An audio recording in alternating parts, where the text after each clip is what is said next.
நாட்டினில் வாழும் மனிதர்கள் போல் காட்டினில் மிருகங்கள் பல உண்டு. நல்லதும் தீயதும் கலந்திருக்கும், நட்பாய் வாழவும் பயின்றிருக்கும்.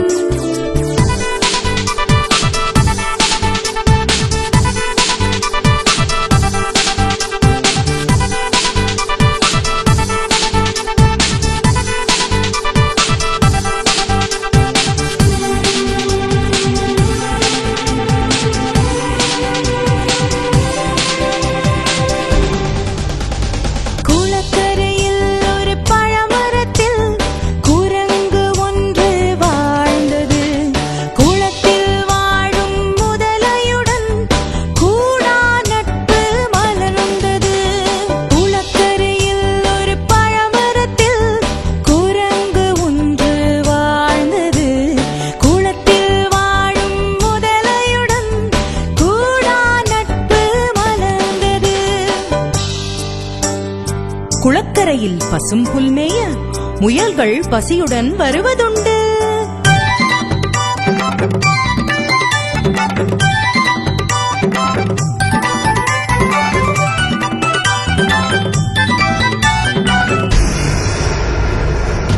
வாகான நேரம் பார்த்திருந்து முதலை ஆகாரமாய் அதை கொள்வதுண்டு.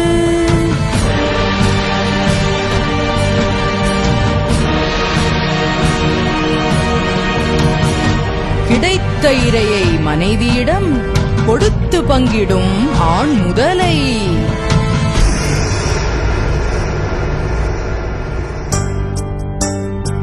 உயிர்கள் இறப்பது சகியாமல் உபதேசித்தது மரக்குரங்கு.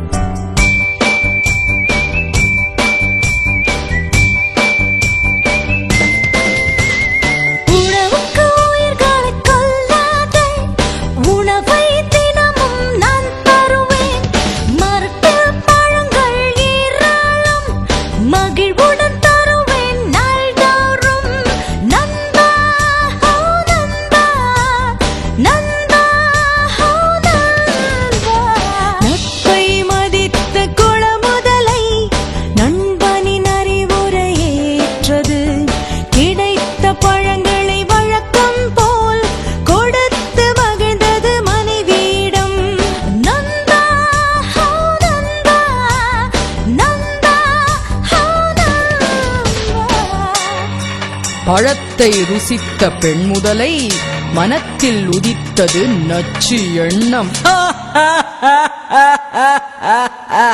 பழமே இப்படி ருசிக்கிறதே, இதை பறித்து தின்னும் மரக்குரங்கின் ஈரல் இன்னும் ருசிக்காதோ? ஏதேனும் ஒரு தந்திரத்தால் இழுத்து வாதனை உன் திறத்தாய். கரையை அடைந்தது குளமுதலை, கனிவாய் பேசியது குரங்கிடம்.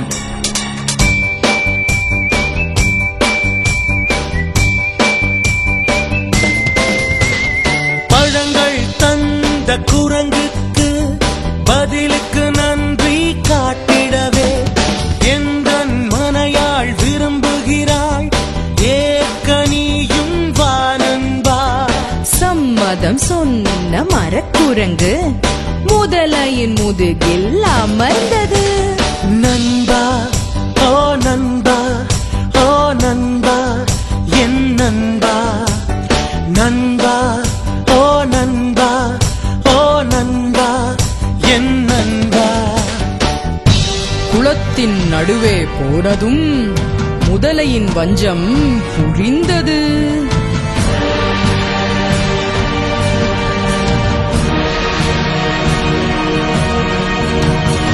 வாராத விருந்தாய் வந்து விட்டாய், உன் ஈரலை சுவைப்பதே என் விருப்பம்.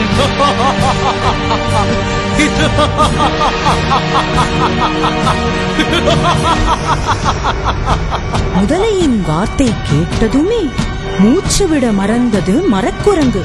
நொடியில் கண்டது ஒரு தீர்வு. மரத்தனம் செய்தாய் என் நண்பா, மரத்தில் உலருது என் ஈரல், மறுபடி கரைக்கு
திரும்பியது.